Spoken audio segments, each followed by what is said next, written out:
এই মুহূর্তে আপনি যখন এই ভিডিওটা দেখছেন ঠিক এই 1 মিনিটের মধ্যে পৃথিবীতে প্রায় 580টিরও বেশি গরু জবাই হয়ে গেছে।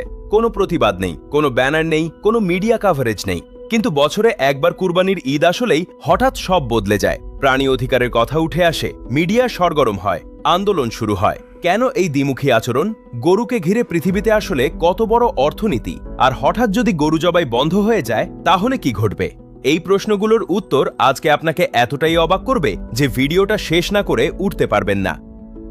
একটু তুলনা দিয়ে শুরু করি।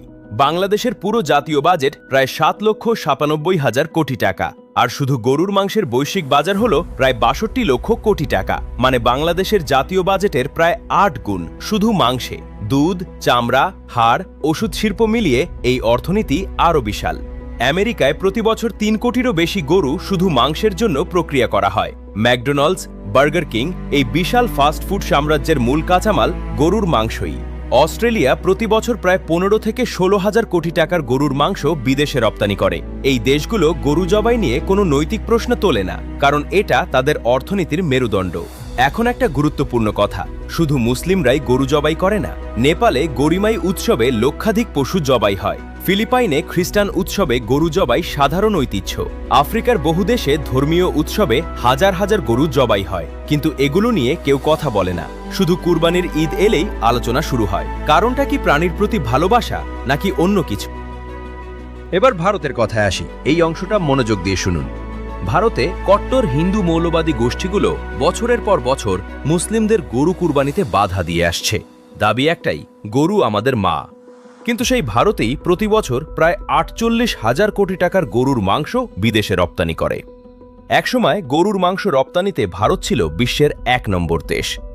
একদিকে নিজের দেশের মুসলিমদের বলছে গরু ছোবে না, অন্যদিকে সেই একই গরু প্যাকেট করে বিদেশে পাঠাচ্ছে। এটার নাম প্রাণীপ্রেম না, এটা সরাসরি রাজনীতি।